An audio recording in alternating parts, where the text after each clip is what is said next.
Um cara chamado Sailor está fugindo de seus perseguidores pela floresta invernal à noite, até que sua fuga é interrompida. Ele é atingido na canela por uma flecha. Essa circunstância o obriga a ficar deitado na neve por um tempo e refletir sobre a vida. Então, o que é essa sua vida? Não importa o que você faça. Não tem sentido. Não vale um único ovo. É sem sentido e impiedosa. Tentando rastejar para longe, Marnak se vira e vê um de seus perseguidores apontando uma espada para sua garganta e ordenando aos outros que revistem o cara. Os homens de túnicas começam a procurar e rapidamente encontram o que precisam. Eles pegam a relíquia em forma de taça e o dinheiro ao mesmo tempo. Agora o cara é um homem morto, e o ouro de um homem morto não tem valor. O trabalho está feito.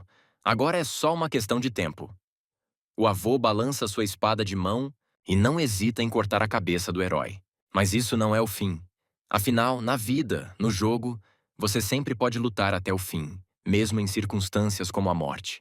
O silêncio da floresta à noite interrompe um grito rouco de assassinato.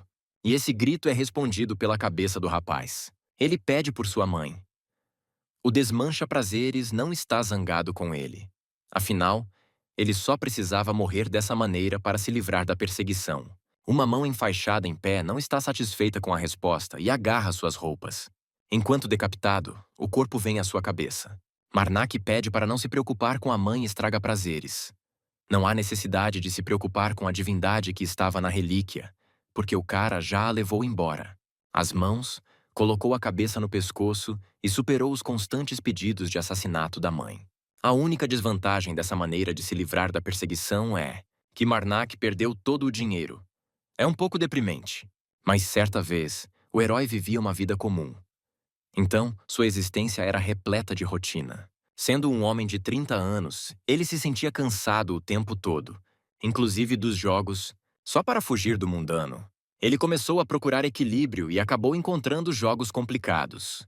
Agora ele nem consegue se lembrar do nome do jogo que comprou para passar por uma sacerdotisa dos espólios. Então, quem é esse sacerdote dos espólios? É difícil conseguir uma aula. É difícil jogá-la. E também a eficiência mais baixa. Ainda assim, o cara não resistiu à tentação. Escolher esse personagem específico por causa de sua descrição. Quando chegou a hora da transição de classe, todos os materiais desapareceram, e ele mesmo foi incrivelmente trazido para o jogo.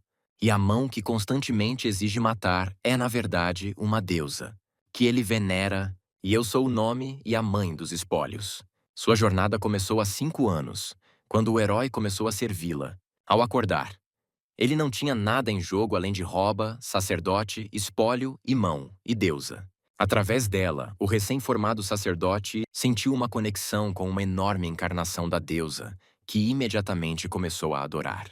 Devido à circunstância do contato metafísico com a divindade, foi fácil para o herói aceitar o fato de que agora ele estava no jogo.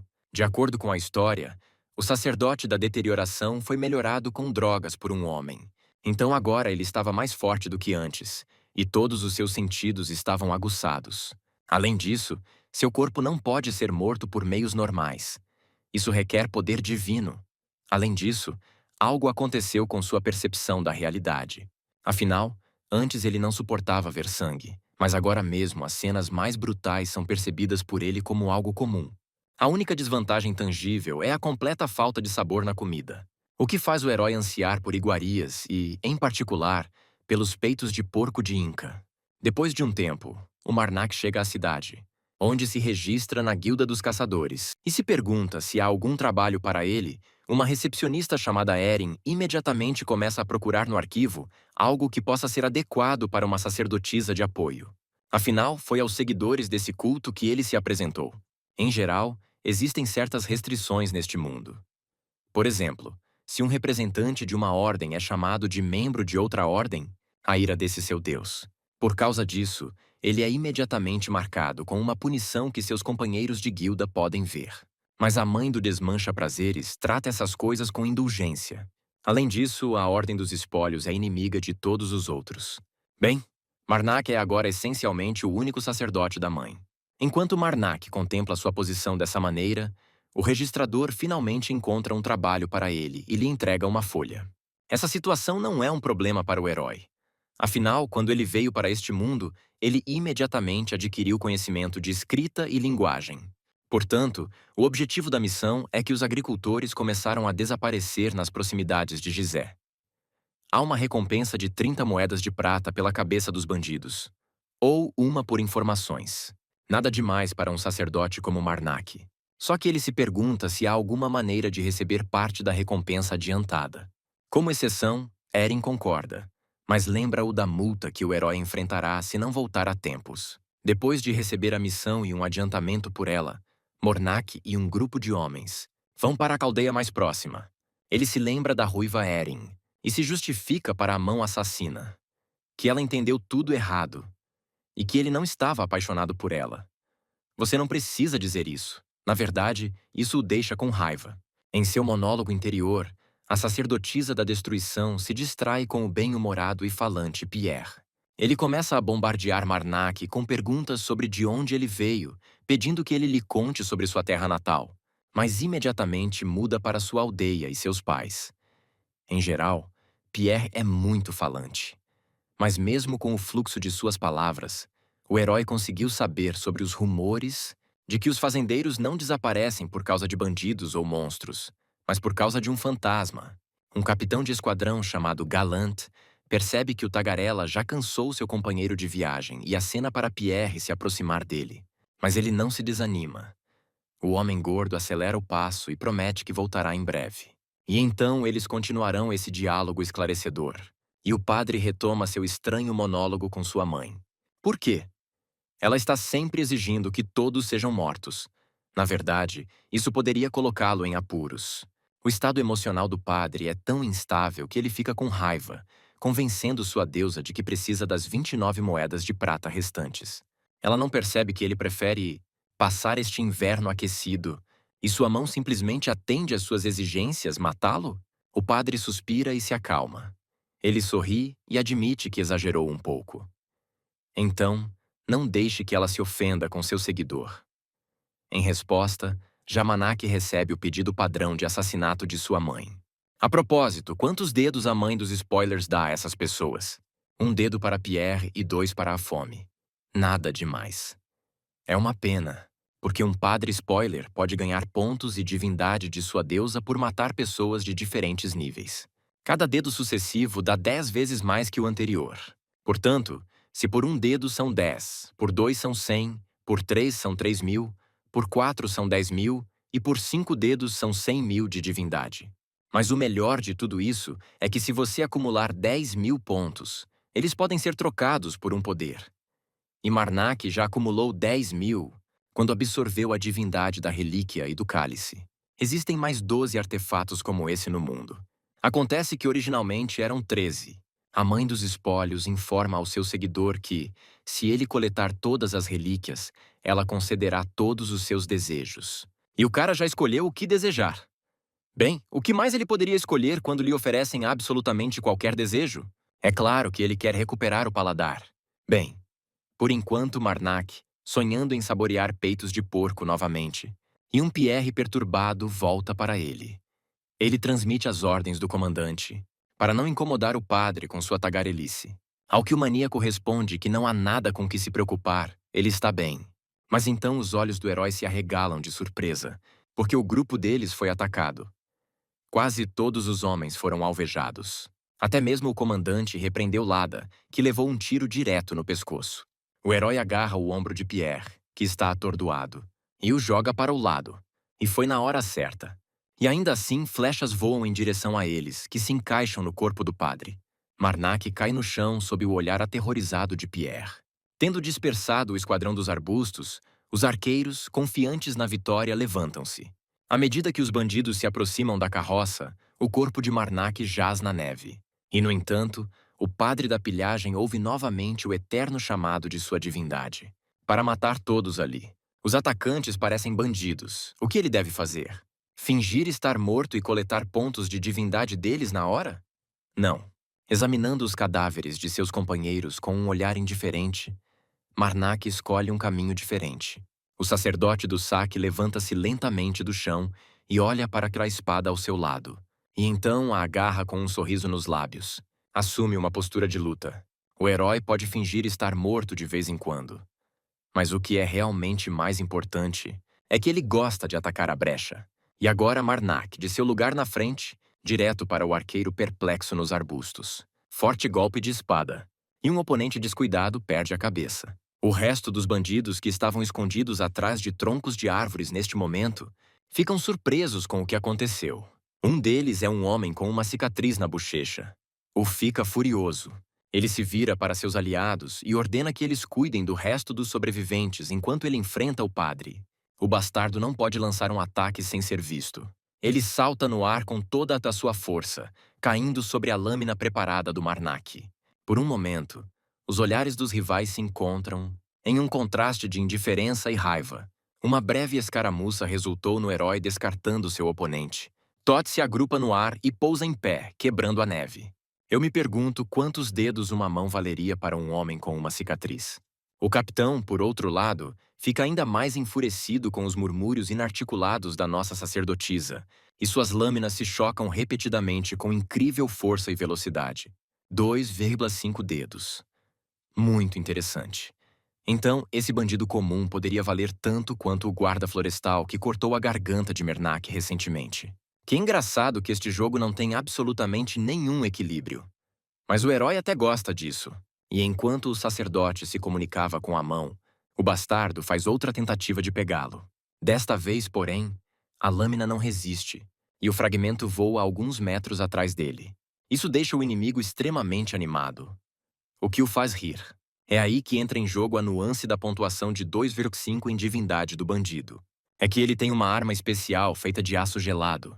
O bastardo está tão cheio de alegria com sua vitória que se vira para enfrentar o que ele considera uma oferta tentadora. O problema é que este é o último caso da gangue no bairro. Então, por que eles não partem em boa?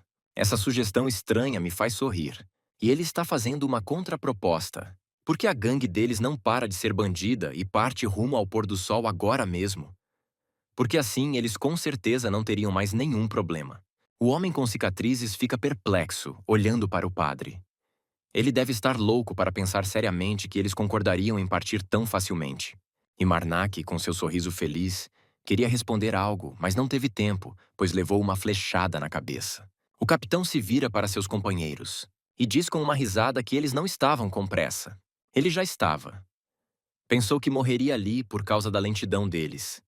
E sem fôlego, o corpo do padre jaz na neve. Enquanto os bandidos conversam casualmente, falando sobre o duelo de espadas que acabara de acontecer, que eles haviam testemunhado, o capitão interrompe o fluxo de elogios em sua direção e pergunta se eles mataram todos os homens. Ao que eles respondem afirmativamente. A atmosfera de júbilo é interrompida por uma voz. E eles têm tanta certeza de que mataram todos? Como um zumbi imortal, o herói se levanta e não percebe. Por que esses bastardos estão tão surpresos se têm certeza de que se livraram de todos? É realmente a primeira vez que eles veem um sobrevivente de uma flecha direta na cabeça? Os bandidos estão aterrorizados, e seu capitão ficou coberto de suor frio ao ver a cena. E o padre, com sua calma habitual, junta as mãos em um gesto de oração e lembra que deu uma chance àqueles bastardos. Mas a resposta foi uma flecha na cabeça. O bastardo marcado finalmente recupera a razão. Ele se vira e entra em pânico, e ordena que seus companheiros atirem imediatamente no padre ressuscitado. Algumas pessoas saem do seu estupor e flechas voam em direção ao herói, o que, é claro, não significa absolutamente nada para ele. Marnak oferece uma oração à sua deusa e pede ajuda, apesar do que está acontecendo, chamando a si mesmo de seu filho assustado e confuso. As flechas são disparadas. Os bastardos olham para o padre com horror e não sabem o que fazer agora. O bastardo com cicatrizes ordena uma retirada horrorizado. Só que eles já estão presos atrás de uma parede invisível. É uma habilidade, sacerdotisa dos espólios. Uma linha que não pode ser cruzada pelos vivos. Uma barreira, necessária para liberar o poder do saque e esconder sua divindade do mundo exterior. Os vivos só podem bater contra as paredes e implorar por salvação. Como Marnak adora essa habilidade de ficar extasiado com satisfação pelo que está acontecendo? Ele agradece à mãe estraga prazeres por esse dom. E o líder encurralado dos bastardos não desiste e ordena que eles desembainhem suas espadas para lutar para sair dali. No entanto, suas palavras são abafadas pelo barulho causado pelo aparecimento repentino da fumaça da invocação. Os bandidos estão começando a enlouquecer. Eles pedem ajuda ao seu comandante, porque veem um monstro parecido com um lagarto vindo em sua direção. Mas é tarde demais. A criatura deixa apenas uma mancha de sangue no bastardo ferido. Os bandidos sobreviventes caem no chão, incapazes de dizer ou fazer qualquer coisa. E sob a cúpula, o rugido feroz do monstro. E então, outro golpe transforma um dos prisioneiros da barreira em uma poça vermelha, com lágrimas nos olhos. Mais recentemente, o bastardo hipócrita implora por misericórdia, o que apenas provoca um sorriso irritado do padre. Ele permite que o monstro faça qualquer coisa, desde que suas cabeças permaneçam intactas. Depois de um tempo, um Mornak está no meio de uma clareira com troféus como cabeças em seu cinto. Ele começa outro monólogo com a mão. Por mais que o padre gostasse de obedecer à sua deusa e colher a divindade desses corpos, ele simplesmente não pode fazer isso, porque então os cadáveres desaparecerão. E no próximo incidente, os representantes da guilda suspeitarão que algo está errado. A visão do Marnak revela algo inesperado nos arredores. Apesar dos eventos que aconteceram, Pierre ainda está vivo, embora esteja inconsciente. Em suas mãos, diz sua frase de efeito. E o cara mais uma vez diz que não há nada com que se preocupar, ele vai descobrir. Precisamos salvar esse cara, pois é importante melhorar a reputação dos sacerdotes da guilda e da cidade. Portanto, a mãe da deterioração deve ajudá-lo e curar os ferimentos desse homem. Ao mesmo tempo, em algum lugar distante de onde a garota do lótus azul segurava uma taça ornamentada entre os dedos. Ela se pergunta o que aconteceu com o homem que roubou a relíquia. O cara repete que ele foi decapitado no local. Mas, infelizmente, eles não tiveram oportunidade de recuperar o corpo. A garota coloca a taça sobre a mesa e caminha em direção às enormes janelas do templo. Os ministros se perguntam o que ele deve fazer a seguir, mas a sacerdotisa o deixa ir. Ela mesma planeja fazer uma peregrinação. E o menino se pergunta sobre esse impulso repentino. Ela realmente quer fazer isso por causa da profecia? Aquela que apareceu há 10 anos, dizendo que algo que traria o fim de todas as coisas viria a este mundo, escondido sob a aparência de um ser humano vivo. A menina responde afirmativamente a essa oferta. Além disso, ela precisa encontrar alguém. Enquanto isso, Marnak teve tempo para levar Pierre à cidade. Ao ver sua aparência tarde da noite, os guardas ficaram surpresos, mas correram para ajudar o ferido. E como um sujeito tão frágil poderia carregar esse gigante com um braço só, quando nem mesmo os dois conseguem fazer isso? E o herói é chamado por uma voz familiar. Aquela bela Erin que lhe deu a tarefa esta manhã? A garota se maravilha com a força do protagonista. Ele cora de vergonha e sorri modestamente. Então a Bela muda abruptamente de assunto, interessada nas cabeças ensacadas. Afinal, esses são os culpados por todos os problemas, não são? Nesse caso, ele poderia entregar o troféu a ela com segurança, como representante da guilda. Além disso, a garota se pergunta onde Marnak vai encontrar alojamento a esta hora da noite. Ela flerta com o rapaz e se oferece para dormir na casa dela. O que não só deixa o rapaz ainda mais envergonhado, mas também irrita a deusa, que imediatamente começa a exigir ser morta. Já pela manhã, enquanto ainda estava na cama, Marnak tenta acalmar sua mãe com uma piada, pois ela interpretou tudo errado. Ele não tinha segundas intenções com a bela ruiva. Ou melhor, talvez fossem, mas ele não estava disposto a admitir isso para si mesmo. E uma deusa ainda mais. Afinal, a Irina só se oferecera para passar a noite no quarto de hóspedes da guilda. Aqui está ela batendo na porta. Diz bom dia, pede desculpas por não ter deixado você descansar mais. Mas ela não tem nada com que se preocupar. Ele já está acordado. Então, o que aconteceu lá dentro? Acontece que o próprio senhor da cidade quer vê-lo pessoalmente. Essa afirmação não pode deixar de surpreender o herói. O próprio senhor realmente quer vê-lo? Por que ele precisa de um padre comum? Apesar da perplexidade do padre, a situação é bastante trivial. O ponto principal é que o capitão Gilad, que morreu ontem em uma escaramuça com bandidos, era meio-irmão do senhor. E após algum tempo, o Mornak chega a um luxuoso edifício de 2 andares cercado por um jardim. O mordomo imediatamente apresenta o convidado ao senhor, e o senhor dispensa o criado da sala. E fica sozinho com o padre. E este é o mestre de Richard, o Sr. Brandon Pilar. Ele fica em silêncio e olha para o convidado com interesse. Finalmente, ele pergunta: se o homem que viu os últimos momentos da vida de seu irmão é realmente o mesmo homem, enquanto o desmancha-prazeres olha para o senhor em choque. E quando ele oferece chá, sorri com presunção, pois assim que a mãe do desmancha-prazeres viu o senhor, ela desenhou um símbolo em forma de cruz. Isso muda tudo fundamentalmente. E o herói, sentindo-se satisfeito com o que está acontecendo, olha para o senhor. Ele se pergunta como é viver sob a aparência de um ser humano. O que faz o interlocutor se sentir chocado quando o padre se dirige a ele como um demônio? Afinal, se a mãe do estragador mostra X, então não é um ser vivo, e os únicos seres não humanos capazes de assumir a forma humana são os demônios. Os demônios geralmente são mais fortes do que outras criaturas. Mas há uma coisa: eles são perceptivelmente limitados na manifestação de sua própria vontade. Para viver neste mundo, eles precisam fazer contratos com seres vivos, e essa é a principal razão pela qual eles são tão atraídos pelos humanos. Bem, esse não é o caso dos deuses. Eles não gostavam que os demônios ficassem por perto, de troca igualitária, e, portanto, declararam aos seus seguidores que, a partir de agora, todos os demônios representam o mal. E assim começou a caça aos demônios pelos padres. Neste jogo, cujo nome Marnak nem consegue lembrar, a classe seguidor de demônios era bastante difícil, então geralmente era evitada. Mas o próprio herói tinha essa classe como a segunda classe que escolheu para jogar. Enquanto isso, o senhor abaixou a cabeça pensativo. Ele sorriu olhando para seu convidado. Quem diria que, através do sacrifício da fome, ele poderia conhecer uma pessoa tão interessante? Afinal, a julgar pela rapidez com que o disfarce foi reconhecido, ele não é um sacerdote da deusa do apoio. É assim. O demônio com ganchos nos dedos das mãos se agarra a uma fechadura e parece fazer uma pausa expectante. O que isso significa?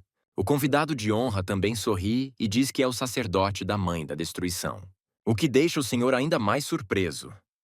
As sacerdotisas do feitiço não foram destruídas? Todas elas? Ele nunca imaginou que um dia poderia encontrar um seguidor dessa deusa. Deixando as formalidades de lado, ele faz um gesto para que seu convidado se sente. Não há mais ninguém aqui, de qualquer forma. Bem, como aceitar um convite. O demônio admite que não tinha nenhum motivo específico para chamar o sacerdote como os humanos deveriam fazer. Em tais situações, Lord Riddon, ele pede para saber sobre a morte do Capitão Hunger e, em gratidão, até pagará pela história. O herói concorda sorrindo com essa oferta amigável. Quem poderia imaginar que o Capitão Dutch teria o azar de morrer em uma missão não oficial? Afinal, ele realmente não achava que isso aconteceria. A vida é realmente algo bastante complicado. Após uma conversa agradável, Mornak recebe algumas moedas de ouro e deixa a mansão em paz. E a mão fica novamente irritada, mas mastiga com um sorriso nos lábios, tentando acalmá-la. Não, o demônio não o seduziu com ouro. A propósito, sua mãe sabe de um fato muito interessante? O ouro não apodrece? Não há necessidade de ficar zangada. Deixe a mãe estragar tudo para o seu investigador. E ela sabe que ainda não arruinou a mesma longevidade? Claro, é o amor dele. Para ela, essa afirmação não faz apenas com que a mão pare de ficar zangada. Ela sente-se envergonhada, mas ele não desiste e diz que ela sempre virá em primeiro lugar. Então ela não tem absolutamente nada com que se preocupar. Depois de algum tempo, Marnak retorna à Guilda dos Caçadores, onde é recebido com um sorriso por Eren. A atenção inocente de uma garota por uma sacerdotisa desvalida mais uma vez leva a mão ao frenesi e os gritos por assassinato começam. Ninguém, exceto o próprio Marnak, ouve esses gritos. Então, o cara continua a usar estoicamente a máscara de um sorriso benevolente. E há um motivo para quebrar um pouco a calma de ferro do herói. Porque a Guilda dos Caçadores foi invadida por sacerdotes da Ordem da Iluminação. Sim, é realmente azar. O herói não está ansioso para ver esses fanáticos visitantes. No entanto, o contato visual já foi feito, o que coloca o braço em estado de atividade. Afinal, a mãe desmancha-prazeres já avistou uma nova relíquia de alguém da Ordem da Iluminação. Mas os próprios padres que chegaram já notaram um colega de outra ordem e vão cumprimentá-lo. Um homem com uma quantidade colossal de cicatrizes no rosto e um enorme machado nas costas. É pateticamente apresentado como um pêndulo na balança da retribuição. Bem, ou ele poderia simplesmente ser chamado de Orvis. ele nunca esperava encontrar um padre solidário por estas bandas. A propósito, o gigante com o prazo na testa descobriu tudo, e a garota de cabelos castanhos se chama Petina. Marnak coloca a mão no peito e se curva. Também, saudando os padres da iluminação, Eren gentilmente informa ao herói que os padres que chegaram estão se tornando membros da Guilda dos Caçadores, assim como ele. Essa informação satisfaz o Marnak. Afinal, isso significa que ele não precisa correr nenhum risco aqui. E agora, ele terá ampla oportunidade de se aproximar da relíquia e privatizar sua divindade.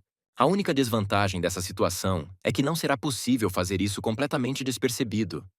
Afinal, ao absorver pontos da relíquia, a divindade da deterioração inevitavelmente se manifesta.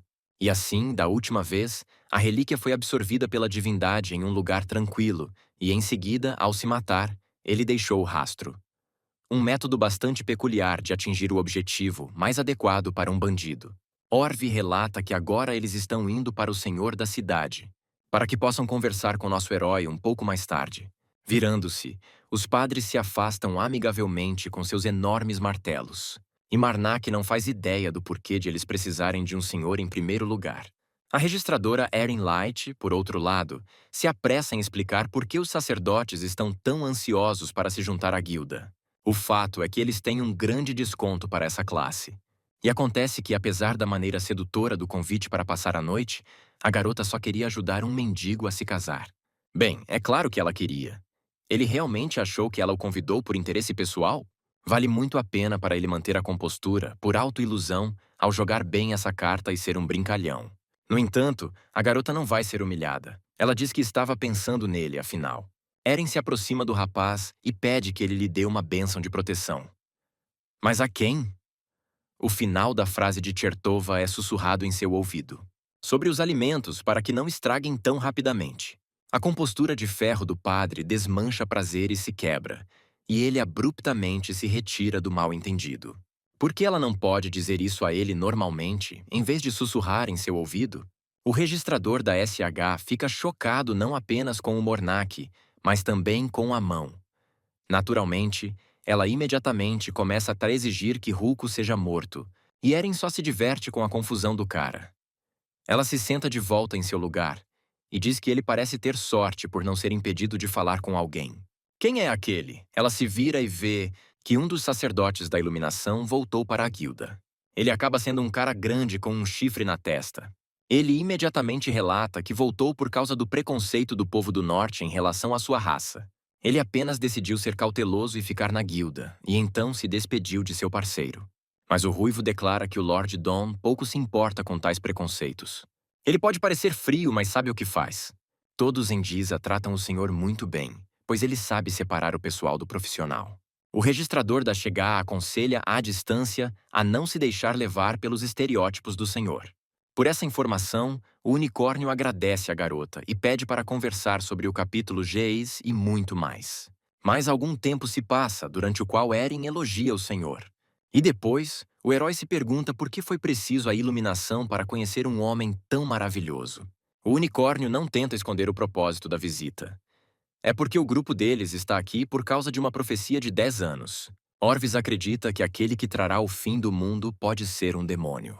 Ele é um sacerdote dos espólios, mesmo de Parim. Eles realmente acham que um senhor poderia ser um demônio? Mas não. Acontece que esse grupo vai a todos os lugares e trivializa todos, porque o Orvis tem a capacidade de detectar demônios. E essa oportunidade é uma relíquia sagrada. Percebendo que foi descoberto, Senhor, ele imediatamente se transforma em sua verdadeira forma. Esse evento leva a uma explosão que é ouvida por absolutamente todos na cidade. Percebendo que houve desmaios, ele se vira animado para sair da guilda. É quando Ortiz entra em cena com seu martelo. Chamada de Escalas da Vingança, está tentando matar um demônio. Ele desferiu um golpe poderoso na cabeça do enorme monstro. Mas mesmo a explosão que se segue não produz o resultado esperado. O demônio ainda está vivo, observando os flashes e saltos que são os outros sacerdotes da iluminação. O unicórnio pega sua arma e corre em auxílio de seus companheiros. Marnak também corre na direção oposta, por fim, informando que ele só precisa se afastar por um tempo e que logo se juntará à luta. O herói corre de volta para a guilda com pressa e grita o nome do registrador Eren. A garota está muito assustada com as explosões na cidade e não entende nada do que está acontecendo. A sacerdotisa está interessada em uma única pergunta: onde está Pierre? De surpresa, Eren não consegue dizer uma palavra. E então, o rapaz não a agarra em seus braços e exige pelo menos mostrar-lhe o caminho.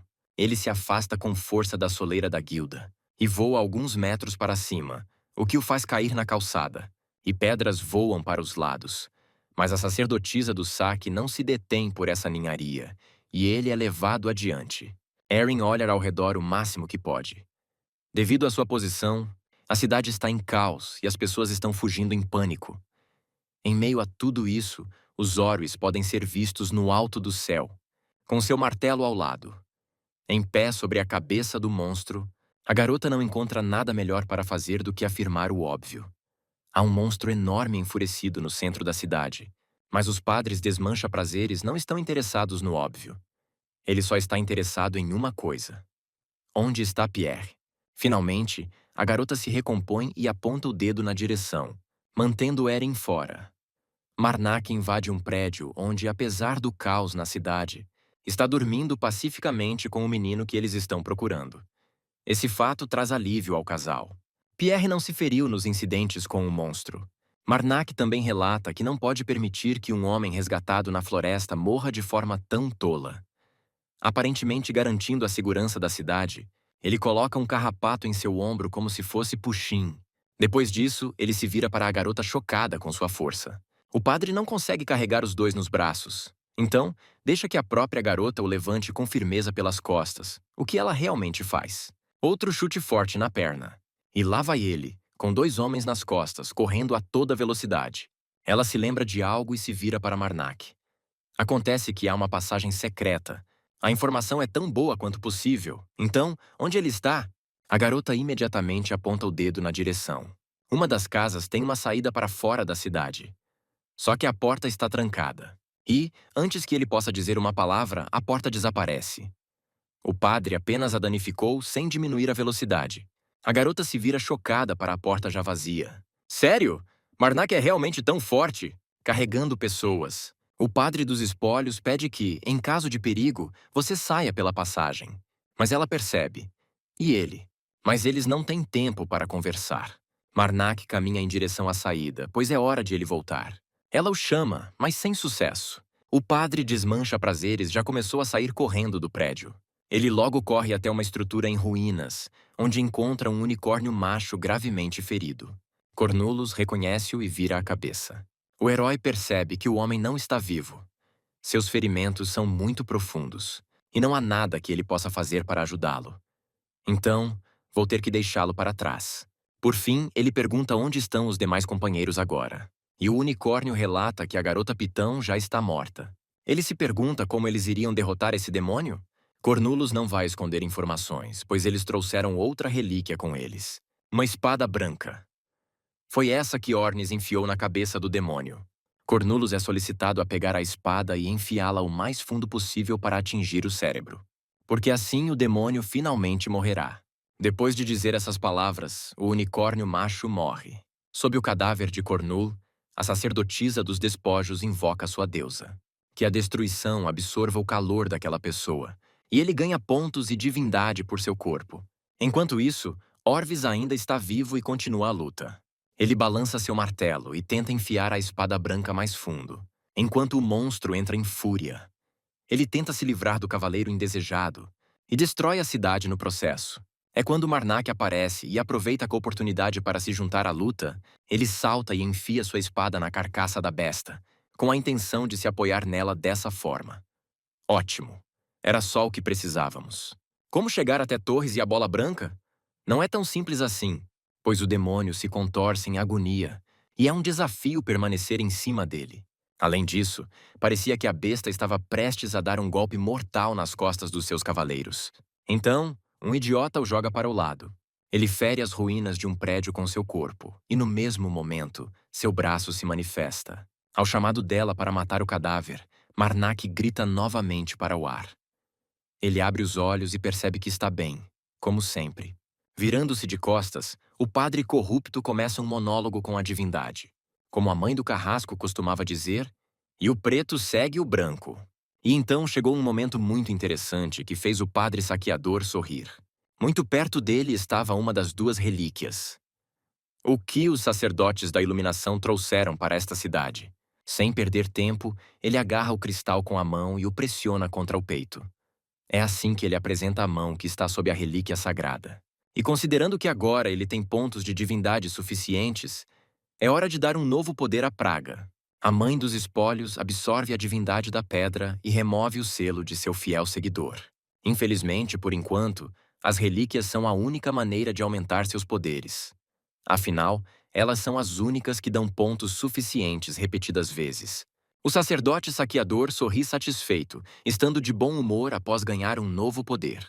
A única coisa é que você teria que começar descobrindo o que pode fazer agora. Exceto com um grito, eu vou limpar isso. De repente, ela sai de suas roupas e fica na ponta dos pés. Ele se pergunta, isso é realmente o dom? A habilidade de uma divindade de sustentá-lo a essa distância? Isso é um pouco pequeno. E a deusa está zangada como sempre, gritando para matar. Porque sua suposição está errada. O herói diz que estava brincando e coloca a mão no lugar, sob as roupas. Agora era hora de realmente utilizar as habilidades, transformando-se em uma divindade. O corpo do sacerdote transborda de energia, e uma esfera emerge de seu peito, aquecendo cada vez mais. Marnak sorri. Ele finalmente percebeu exatamente o que havia conseguido. Sua habilidade é chamada de texto spoiler. O efeito é simples, mas bastante poderoso. Quando a habilidade é ativada, em todo o seu corpo, tatuagens metafísicas verde-escuras aparecem, que tornam uma habilidade física já elevada ainda mais poderosa, o que não é um poder ruim, pelo qual o sacerdote agradece a sua divindade. Nessa situação, a nova habilidade será muito útil. Margak se levanta, observando que, não muito tempo atrás, eles estavam no limite. Ele olha ao redor para ver o que mudou durante seu tempo com a divindade e ganhando poder. E a revelação repentina o deixa em turbulência. Porque não muito longe dele está o corpo fraturado de Orvis. Será que eles caíram juntos do demônio durante a mortal Perecope? Não é de admirar que o homem não conseguisse superar isso. Que ele descanse em paz. Bem, por que desperdiçar um cadáver? Que a mãe dos espólios aceite outro presente de seu seguidor e absorva a divindade do corpo. Enquanto isso, o demônio não descansa e continua a destruir a cidade. O herói olha para trás, para o barulho que o monstro faz e se pergunta: será que o demônio ficou tão enfurecido com os sacerdotes da Ordem da Iluminação? Mas então por que ele ainda está furioso após a morte deles? Muito estranho. Mornak tinha certeza de que sua espécie poderia se controlar e não cair no estado de um animal irracional. Mas então o sacerdote é atingido por um pressentimento sobre essa situação. Ele pede à deusa para segurar bem seu bolso, pois eles estão prestes a passar por uma grande sacudida. Ele próprio está coberto de tatuagens de novas habilidades, e então corre em direção a um monstro gigante que está destruindo a cidade. Outro forte abalo do solo lança o cara para cima. O monstro, ele vê a manobra e tenta responder ao ataque. O monstro balança a cauda e faz um ataque poderoso, só que ele não consegue acertá-lo. Aquele já está a meio caminho de seu objetivo da espada branca. O corpo do demônio, no entanto, estava torcido.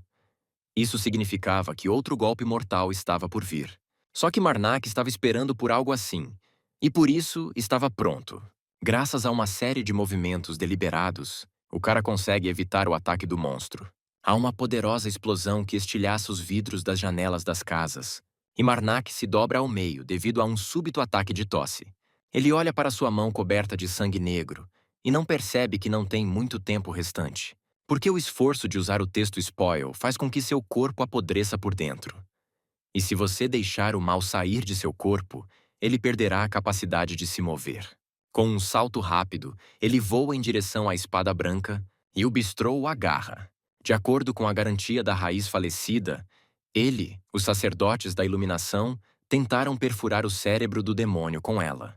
Parece que esse monstro realmente precisa morrer. Com um sorriso nos lábios, o herói saca sua espada e ordena que Lord Dom pegue um resfriado. A besta demoníaca realmente começa a se desintegrar em muitos fragmentos. Os detalhes do que está acontecendo são obscurecidos por um flash brilhante e repentino, que chama a atenção De todos os habitantes da cidade que estavam lá, incluindo Erin, que está ao lado de Pierre. A garota vai até a janela, através da qual vê que no centro da cidade, algo continua a emitir uma luz incrivelmente brilhante. Quando a encarnação mágica passa em meio às ruínas, o que resta do ferido Lord Dawn, que perdeu quase todos os seus membros. E ao lado dele está um padre saqueador satisfeito com o resultado e que dá as boas-vindas ao seu despertar. O homem admite que conhecer Sailor foi uma bênção incrível para ele. Feliz, Marnak explica que parece que a razão para a loucura do demônio foi por causa da espada, que estava em sua cabeça e dominando seu julgamento. O herói estende a mão com firmeza e pergunta se ele investiu com sucesso algumas moedas de ouro durante o primeiro encontro deles. Ao que ele aceita suas mãos, responde que elas mais do que compensaram, e em algum lugar distante de Gizé, sacerdotes de cabelos azuis estão se envolvendo com magia. Ela acende uma bola de fogo azul na palma da mão e a solta.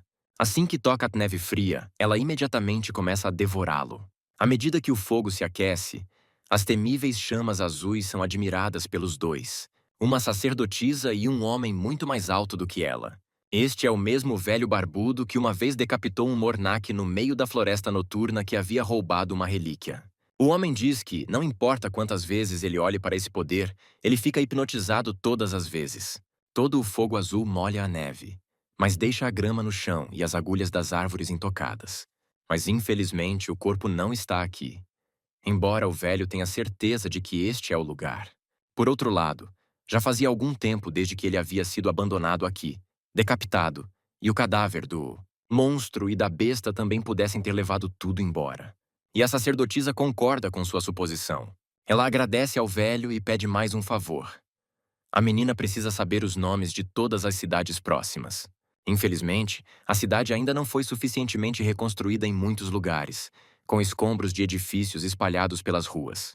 Em meio a todo esse lixo, caminham 2 mineiros e o mordomo do senhor da cidade. Finalmente, eles chegam ao lugar certo, e o homem abre a porta com uma reverência educada, deixando o padre saqueador entrar no prédio. Sorrindo, o marinheiro entra na sala, ansioso por um bom encontro. E por um bom motivo, ele é recebido de braços abertos pelo Senhor Idon. A alegria sincera do demônio não pode deixar o rapaz constrangido. Ele diz educadamente que cada vez que se encontram, ele parece estar cada vez melhor.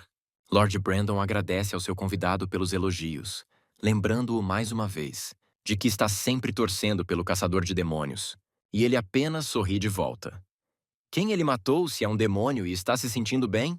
Mas todos querem viver, até mesmo os demônios. Ele não acredita que o destino de qualquer ser vivo seja apenas a morte. E eu concordo com essa opinião. Graças ao Senhor, a reputação do padre saqueador da cidade disparou. Pois quando a batalha terminou e o Senhor falou, ele disse a toda a cidade que foi o padre. Assim derrotou o grande demônio e salvou sua própria vida no processo. E embora esse tipo de fama não fosse exatamente o que ele queria, ele ganhou o título sonoro de Matador de Demônios. E Erin aparentemente gostava mais da popularidade dele, porque ela se dirigia a ele por esse título popular sempre que apareciam em público, atraindo assim a atenção de todos. O pobre rapaz não sabia o que fazer para escapar de sua repentina popularidade. Assim que saía na rua, as pessoas imediatamente o reconheciam e se aproximavam dele, querendo conversar um pouco com um homem tão importante, porque ele não apenas matou um demônio terrível, mas também derrotou sozinho uma gangue de 7 bandidos. Distraído das memórias não totalmente agradáveis, Mornak se pergunta como isso aconteceu. As próteses de madeira de Lord Dawn se moviam com tanta suavidade, mas na verdade, o senhor da cidade só se move tão livremente na presença de um sacerdote do saque. E na frente de estranhos, é claro, ele manca. No entanto, o demônio paga um alto preço por seus movimentos suaves. Mornak está ficando desconfortável. Que preço alto a pagar? Um sorriso amargo se espalha pelo rosto de Lord Brandon enquanto ele leva a xícara de chá à boca. Mais cedo ou mais tarde, todos os pelos de seu corpo cairiam como folhas no outono. Se o sacerdote da destruição tivesse parado na cidade alguns meses depois, ele teria encontrado o Senhor Careca. E Mornak cobriu os olhos, repreendendo-se por imaginar essa imagem. Mas chega de coisas nojentas. O demônio gostaria de falar com ele sobre outra coisa. O caçador de demônios tem uma semana livre? Claro, ele ficaria feliz em ficar longe da cidade, onde não pode dar um passo em paz. Bem, esse é um ótimo retrato dele. Ele recebeu uma solicitação de trabalho especificamente para um padre corrupto. Tan está surpreso. Mas aparentemente, os clientes apenas ouviram uma história sobre um grande caçador de demônios e decidiram que ele seria a melhor opção para eles.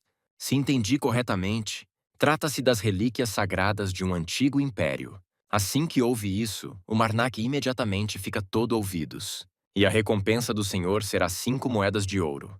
Pagamento adiantado. Além disso, os clientes prometeram que, se o caçador de demônios ajudasse seriamente na pesquisa, ele poderá ficar com uma relíquia sagrada para si. E a deusa dessas informações está mais animada do que nunca. Ele concorda plenamente com ela. Uma oferta dessas não deve ser recusada. Ele sorri alegremente e me informa que está feliz em aceitar a missão. Há muito tempo, existia um império chamado Império Antigo. Sua aparição encerrou a Era dos Magos Enlouquecidos e trouxe unidade a todo o continente. Neste momento, aqueles que estão no poder estão tentando recriar as tecnologias do passado. Por isso, as relíquias sagradas são consideradas objetos valiosos, que possuem habilidades poderosas. Em outras palavras, a maioria dos itens de alto nível deste mundo são relíquias do Império Antigo. São elas que ele precisa para ganhar novas forças e realizar seus sonhos. E assim, Marnak se apresenta ao grupo de guerreiros. Diz seu nome e quem ele é, ou seja, um sacerdote sob o patrocínio da deusa do apoio. Ao que eles respondem gentilmente. Um deles se aproxima de Marshak e se apresenta como seu empregador, chamado Carmen. No entanto, esse nome surpreende o sacerdote, que gentilmente aperta sua mão em resposta. E o mercenário imediatamente percebe o pensamento do sacerdote e menciona Carmen Valois, filho de Atos dos Lobos Negros. E com uma piscadela, ele acrescenta que ele é o filho ilegítimo. Mornak, com um leve sorriso no rosto, rapidamente pensa sobre isso para não dar a impressão de que o fez. Ele não conseguia acreditar que o homem de princípios dos Lobos Negros tivesse um filho fora do casamento. Parecia-lhe que, após a morte de sua esposa, Anthony havia decidido passar o resto de seus dias sozinho. Sim, rumores, eu acho. A realidade é diferente. O herói decidiu não ir mais longe, considerando que não era o momento certo. Ele então pediu aos outros guerreiros que se apresentassem, o que foi prontamente aprovado. Essa garota é uma maga com uma túnica cobrindo a cabeça. O nome dela é Tunisa. É ela quem deve levá-los até a relíquia.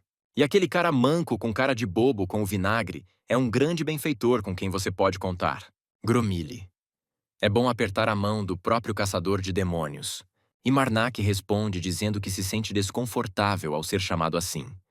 Ele pede para chamá-lo apenas pelo primeiro nome, Marnak. E Vinagre acredita que não há motivo para se envergonhar de suas grandes conquistas. Carmen abre os braços e sugere que sigam em frente quando percebe que todos já se conheceram, já que a caminhada levará cerca de 2 dias, e que podemos continuar conversando pelo caminho. E depois de 2 dias na estrada, eles decidiram parar para passar a noite, na beira de uma floresta. Os únicos que não estavam cobertos de neve. A equipe acendeu uma fogueira, montou barracas e 2 do grupo. Eles até conseguiram dormir. Uma fogueira brilhante e quente estava acesa, o que deveria ser suficiente para a noite fria. Carmen, percebendo que Marek está acordado, pergunta-lhe e sugere que ele descanse, porque mais tarde poderá não ter oportunidade. O padre responde de boa índole que não se sente cansado. O santo responde que teve uma boa noite de sono. Isso surpreende Carmon, que o chama de cara de sangue quente. Naquele momento, ainda faltava um pouco para o nascer do sol. O filho de Valdis continua pedindo para contar uma história, insinuando sutilmente a presença de uma personagem feminina nela. E o Marnak responde com constrangimento e alguma surpresa que, nesse sentido, ele é como neve fresca, a neve que cobre um campo no inverno. E Carmen um pouco inacreditável. Agora ele está interessado nas características de uma mulher que é do gosto do Marnak.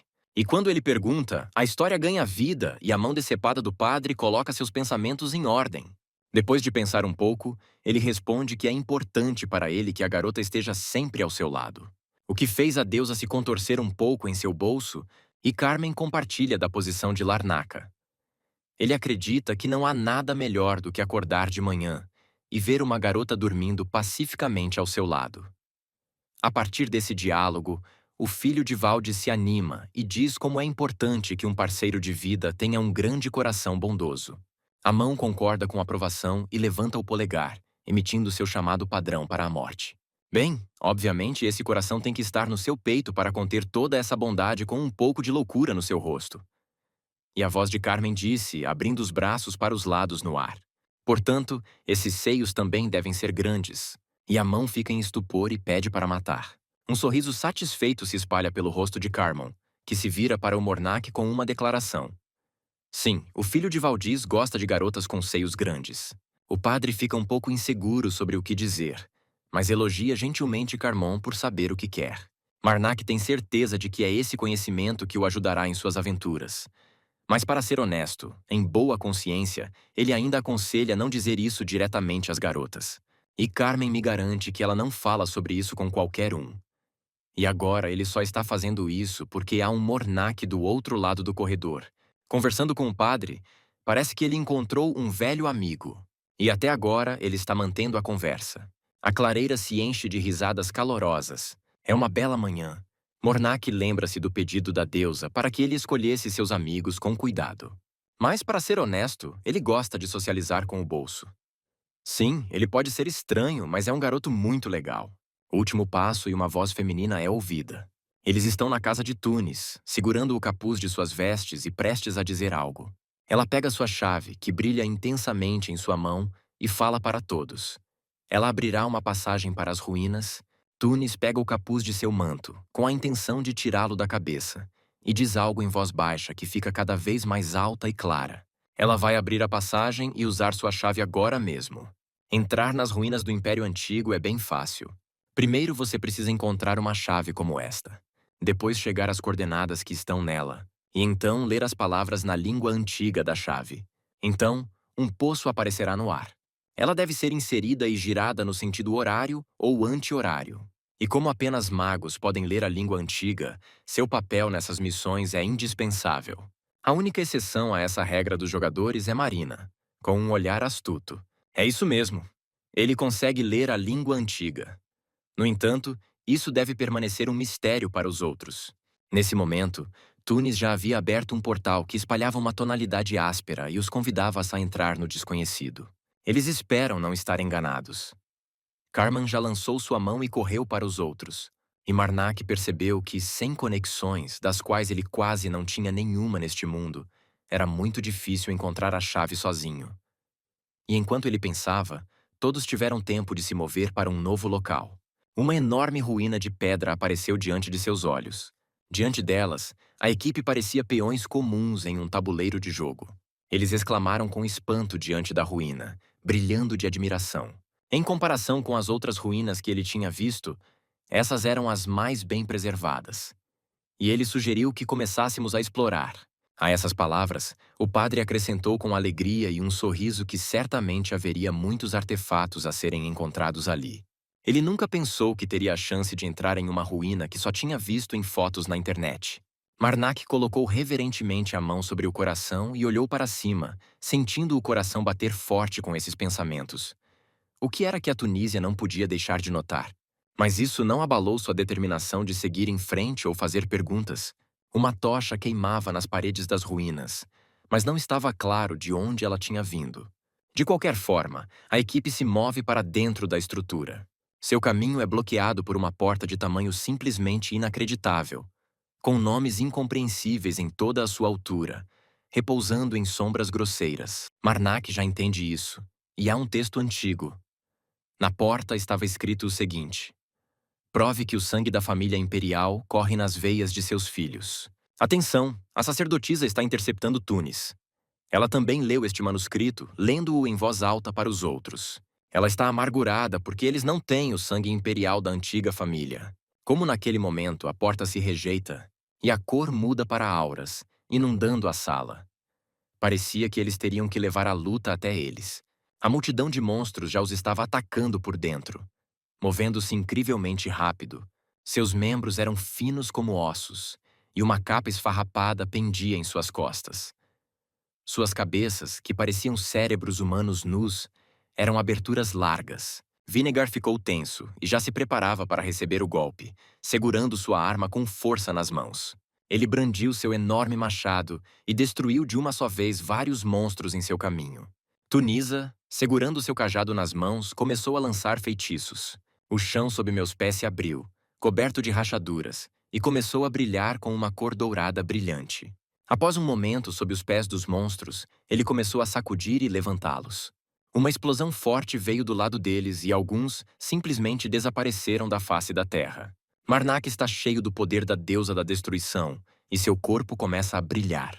Ele saca sua espada da bainha e, com uma expressão impenetrável no rosto, se prepara para atacar. Um golpe violento que parece ter absorvido todo o poder do sacerdote corta um dos monstros em pedaços. Seus membros voam pelo salão em diferentes direções. A deusa dos espólios clama por mais uma vez pela morte, enquanto o jovem volta sua atenção. Ele bloqueia a espada que se aproxima com sua espada, fazendo com que faíscas voem em diferentes direções. O sacerdote permanece inabalável, com um olhar que parece penetrar na própria essência do monstro. É melhor matá-lo logo. De repente, uma flecha atinge sua enorme cabeça. Ela voa bem acima do espírito do Mornak, e o monstro cai no chão sem vida. Era a flecha de Carmon, como indicado por seu físico robusto e a posição de seus dedos, que acabara de soltá-la. Marnak, obrigado pela sua ajuda. E acaba com o monstro, empurrando sua espada cada vez mais fundo em seu corpo em decomposição. Nem sempre se vê alguém fazer isso com uma cara tão feliz. A batalha termina, mas não para eles. Vinagre, ao que parece, está insatisfeito com o fato de Tunis estar atacando os inimigos com seus feitiços entre as linhas deles. Ela está colocando todos em risco. E essa discussão verbal chama a atenção do Mornak e do Pocket. Tunísia acha que é a opção mais rápida para se livrar do inimigo. Eles mataram todos de qualquer maneira. E seria muito mais fácil se o valentão parasse de reclamar. Isso o deixou terrivelmente animado, e ele já estava pronto para continuar entre os dois. No entanto, Carmen interrompe o diálogo deles, pedindo que parem de discutir. Scarlett range os dentes com raiva, mas humildemente se senta no chão para meditar. Afinal, ele é um bom moço. Aproveitando o momento, Carmen admira o padre e diz que seu apelido de caçador de demônios é totalmente justificado. E o Marnak fica envergonhado, guardando sua espada. Ele acha vergonhoso para um padre mostrar tal comportamento. No entanto, o karma não para e acha que ele fez a coisa certa. O herói bombardeado decide retribuir o elogio e admira o arco de água do bolso. É verdade. Só que ele treina desde criança. Passava todo o seu tempo livre fazendo isso. Quando era muito jovem, estava sempre no campo de tiro e aprimorava suas habilidades. Essa doce narrativa é interrompida pela voz de Tunis perguntando quando eles finalmente seguirão em frente. Ela está pronta para partir agora mesmo. Ela está sobrecarregada pela mãe. É a saudável que fica indignada novamente. Porque é ela quem está arrastando todo mundo para frente. Ao contrário dos murmúrios dos idiotas, eles precisam de uma pausa para se movimentarem fisicamente. Tunis responde bruscamente a isso e se refere ao fato de que parece que apenas Surkis precisa de férias. E, se for assim, seria melhor chegar ao fim das ruínas mais cedo do que perder tempo. O valentão parece pronto para matá-la e ele explode novamente. Ele acha que ela é uma vadia e está apenas implicando com ele. E Carmen percebe que é hora de tomar uma decisão final e encerrar essa discussão de uma vez por todas. Ele decide que todos precisam descansar um pouco e depois seguirão em frente. Esse é o fim da conversa. A Tunísia fica indignada, mas aceita esse resultado. E Marnak? Isso o divertiu um pouco. Ele se lembra de quem são os magos aqui. Explicarei em um momento. Neste mundo, aqueles que são chamados de magos geralmente são muito teimosos e, na maioria das vezes, idiotas. Tornar-se um mago em geral é muito fácil. Você se torna um simplesmente pelo fato de ter nascido. Você não se torna um mago. Os magos nascem entre pessoas diferentes. Existem pequenas diferenças, mas aqueles que nascem com uma mãe são despertados quando atingem uma certa idade. Quando isso acontece, o conhecimento da língua antiga enche suas cabeças sem nenhum custo para eles. Eles podem aprender a entender feitiços. O uso da mãe muitas vezes viola as leis deste mundo. Eles nascem magos, mas devido à enorme quantidade de conhecimento que sobrecarrega seus cérebros, eles odeiam aprender coisas novas. E como resultado, A maioria dos magos se torna teimosa e sem treinamento. Eles costumam ser egocêntricos e não prestam atenção às pessoas ao seu redor. Os tunisianos, por outro lado, são muito semelhantes aos magos que Mornak costumava encontrar, embora ela seja claramente mais educada do que eles. De repente, Carmen declara com um rosto satisfeito que todos já descansaram o suficiente e que é hora de seguir em frente. De repente, os guerreiros ouvem um som estranho e voltam sua atenção para a passagem. Enorme parede de pedra. Ele está começando a cair aos poucos. E desabou no chão rapidamente, como uma lâmina de guilhotina, obstruindo a passagem do esquadrão. Pocket já tem um pressentimento de problema e percebe o óbvio. A porta se fechou atrás deles. Eles se voltam para o brilho vermelho das profundezas da sala. Um enorme monstro de pedra que se parece com um golem irrompe de lá. Ele cai no chão com um rugido, e algo azul brilha em sua testa. É difícil dizer o que é, mas me lembra o olho do Ciclope. Marnak Scarlet cerrou os dentes, esperando para ver o que aconteceria a seguir. Ele achava que aqueles inimigos eram fracos demais para ruínas desse nível. E parece que a verdadeira batalha está prestes a começar, lutando contra um enorme monstro de pedra do tamanho de vários andares de um castelo. E o monstro de pedra parece determinado. Mornak está irritado e se prepara para levar a luta para o chão. Apenas um pensamento em sua mente. Agora ele experimentará a verdadeira emoção da batalha. Suxus, avançando rapidamente, armado com seu machado e se preparando para atacar primeiro.